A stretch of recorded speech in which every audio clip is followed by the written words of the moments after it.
Here now is Matt Austin and Ginger Gadsden with Florida's Fourth Estate. Hey, welcome back to Florida's Fourth Estate. So glad you are with us. And today we get the rare opportunity to talk to a human being who has been into space. In fact, the first human being ever born in a place called Alaska, pretty much as far away from Florida as you can get, and orbit the area. But because space is such a big topic, Gigi, we'd like to get a grip on the space industry, where this thing is going, and how it all takes place. So glad you're here, Ginger. It's pretty cool.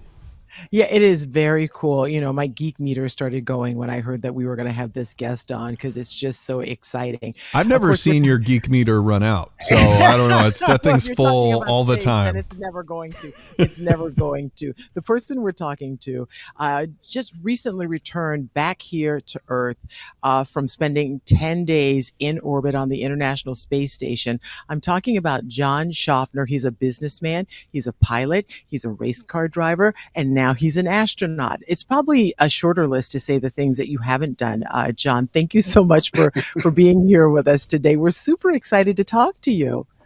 Well, it's wonderful to be here with both of you. Thank you very much. It was a wonderful thing that I just experienced, and I'm happy to share, what I learned. Yeah, we're happy to glean some of your knowledge of someone who experienced a private space flight, because it seems like that's the way things are going to go right now for anyone who really hopes to get to space, and you didn't train with NASA astronauts.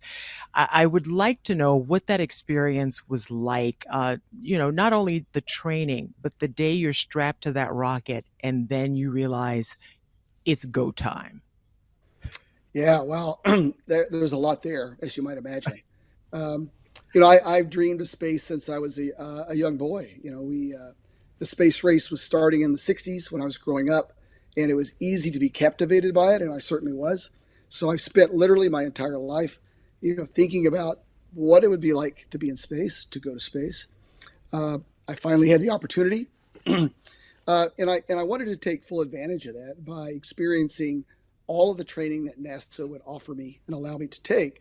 So I was able to take many of the same NASA astronaut courses, tailored a little bit for our private needs, but to experience and understand and get certifications in a lot of the major ISS systems, because I like engineering. I like the detail of that. And then the chance to act as pilot of the Dragon capsule, along with Peggy Whitson and our wonderful crew, was a marvelous experience. So we designed a lot of experiments. We did over 20 research experiments, 20 plus school outreach events.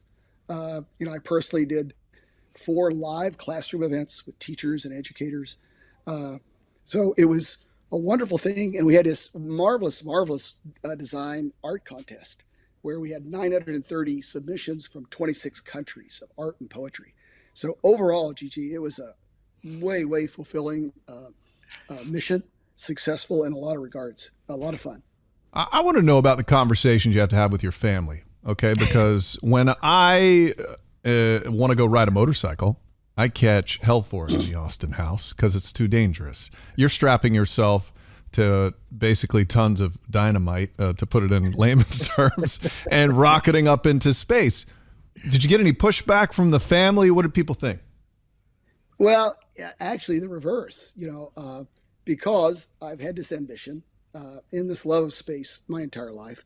Everyone knows me for that, and has always supported a lot of the interesting things that I've liked to do in my life and had the opportunity.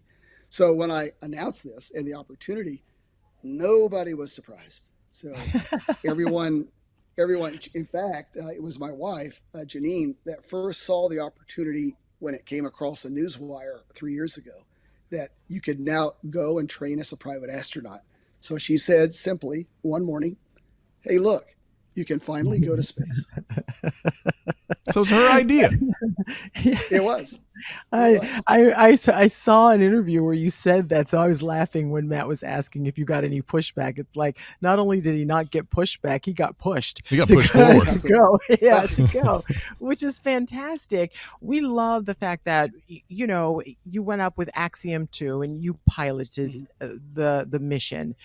When you are tasked with something like that, John, it has to be a surreal experience? Because one, you find out you're going, and this was 2 years ago that you really learned you were going, and then you have to get ready.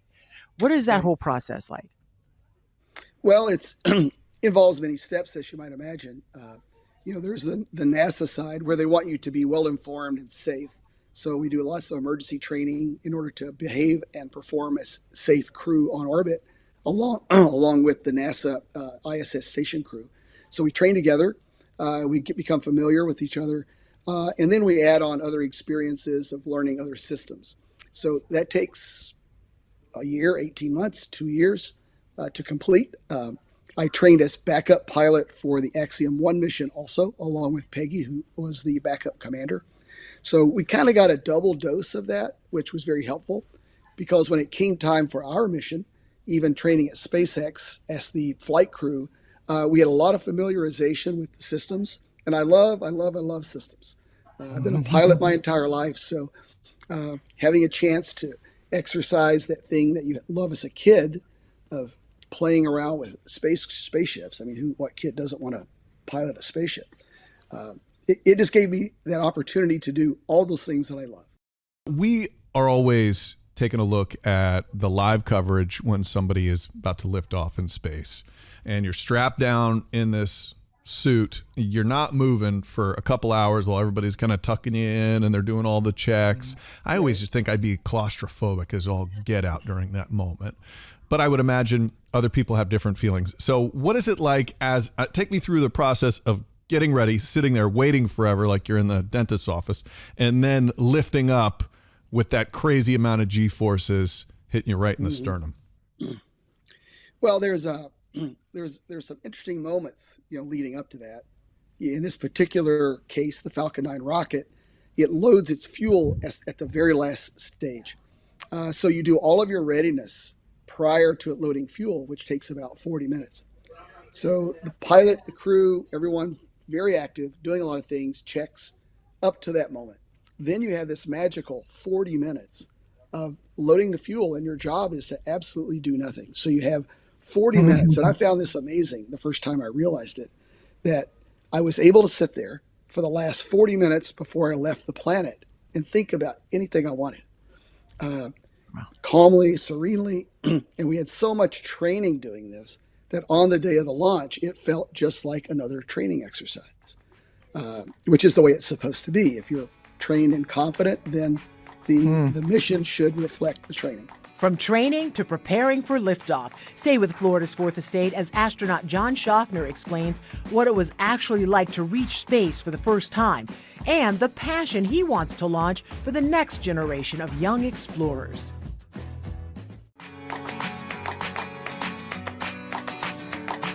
Welcome back to Florida's Fourth Estate. We're sitting down with astronaut and businessman John Shoffner. He talked to us about training for the private space flight. Now, what it was actually like to lift off. The mission should reflect the training. So at the moment of liftoff, which was a bit surprising, it wasn't this big explosive blast and lots of G-forces. It was this very initially gentle lift where we felt the entire vehicle just begin to rise. And we were all surprised by that, and it was lovely. It later accelerated and got a little more dramatic, but those beginning phases were, I'll never forget those. Yeah, and most people think, hey, I'm just going to write a check and then sit on this rocket and take off. There's so much more involved to it than that, and I'm glad you explained that for us. And one of the things, John, I appreciate about you is that you know that there's so many kids like yourself, like little 10-year-old John, who fell in love with an astronaut and was enamored with an astronaut. There are kids today who really love space. And your big thing is you want them to learn as much as possible. And a big part of your mission up there was about them. Oh, that's right, Gigi. We, it's there's a lot we can do as private astronauts, and to take this opportunity and to demonstrate that this is not just a ride, it's just not a trip.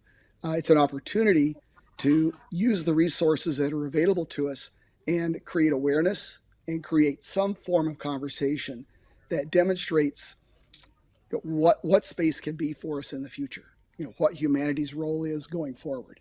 And I really, as I was enamored with space when I was 10, I had to imagine that there were lots of other 10-year-olds thinking the same thing.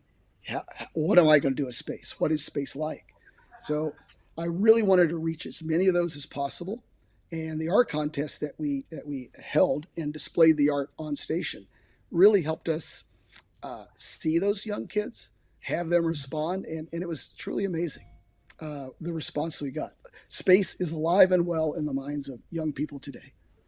Yeah, they're very excited about it. There's definitely a rejuvenation with the whole the private space industry blossoming, especially here where we live in Central Florida. I want to give you the opportunity, John. In the internet age, everybody likes to take shots, especially at folks who are doing well. You've earned a lot. You're a wealthy guy. You bought your ticket onto this space flight, and people just say, I've heard it around here. Oh, it's just more rich people going up into space, kind of throwing shade at you guys. Tell me, what is your response to the people out there, the internet trolls who are just constantly maybe bashing you guys for getting your ticket? Well, I would ask them to look at what we do on orbit. We conduct research. We provided access to experiment packages that would otherwise wait a long time. We act as a resource. We undertake the training and make ourselves available to scientists and researchers to do that. And then my big effort was to create a conversation so that teachers and educators and parents could look at this and say, my children would love to do this also. And we demonstrate that we're in the early days of spaceflight, and we have to create that bridge so that it becomes available to others. When commercial aviation was starting, it was hugely expensive to people at the time in the 20s. Only people of means could do that. But the continued effort to develop aviation, just as now we want to develop space flight and the economy of low Earth orbit, there has to be a beginning. And the participation by people that can is hugely needed. So I did my part, and I also wanted to contribute some value by creating awareness among teachers, educators, and young people that space is real, and we have a place in the stars. Oh, that's John, the best answer I've heard love for that. Yeah. And I love that he took the high road, because my answer would have been get out of your mom's basement and, shake the Cheeto dust off your sweatpants. We'll do it for you, John. Thank you for that classy answer. Because I loved seeing you show off the kids' pictures in space, and it was just floating one by one, and you were just introducing us to the different pieces of artwork. And I also love, John, that you were trying to put we're talking about STEM, but you want it to be STEAM. It used to be STEAM. We had to put the arts back in there. How important is that? Well, the A in STEAM for STEM is huge. It's not my doing. It's been spoken to many times. But art is the form of origination of imagination, the bringing it forward. And so much imagination is required for engineering and science in any case. For a scientist to want to reach out and develop something, they have to first imagine what they're looking for. For an engineer to build something, they design it in their head first. They have to imagine this.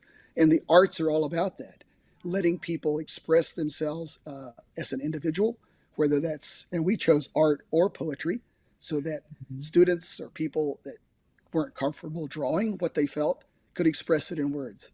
And the art of music is there. So it's all about getting people to express what is in them, bringing their voice forward. And that's what we really want educators to start looking forward to, in seeing what is in the student's heart at the age of 10 or 12, and helping them bring that vision of themselves forward. Very cool. Very cool. I like that, John. Was there a moment when you were up there? I mean, I hear a lot from astronauts who are maybe gazing back at the planet and have some sort of stir of emotion. Tell us about that moment for you, if it existed. Well, it's funny because it's just now actually revealing itself to me. And I'm just now able to talk about it. And it's funny because, as a new astronaut on board the station, one of the first things I wanted to do was hurry into the cupola, drop myself in there, look out over the planet, and prepare to be moved and amazed. And it was truly beautiful to see the Earth sliding by underneath endlessly. But this breakthrough moment didn't happen right then, and I was a little disappointed. So, well, maybe I'll come back later on. But it still wasn't quite that thing. But I can tell you that after returning, it's slowly bringing itself to me. It's unfolding itself in a way that I could not have imagined, that it's causing me this sense of longing to go back to it and to be able to speak to it. So this overview effect is real, but it just does not happen on a schedule. It happens to you as an individual in a way that's familiar and comfortable to you. And I can tell you that right now, all I want to do is make people aware of it, that we have this beautiful planet and we have some responsibility to care for it by first caring for ourselves in a way that we can be effective in providing for its future. So I'm still working on the answer. Come back in a week. I'll have another. Oh my gosh. No blueprint for that. I can hear emotion in your voice when you do it. And it sounds like you were ready to sign up for another mission. I would assume, well, I won't assume, but I'll ask you, if you had the opportunity to do it again, would you do it again? Yeah, I can't leave before tomorrow morning, though. We're doing a couple of things. But absolutely. You couldn't go today because you had a very important podcast. That is right. Okay.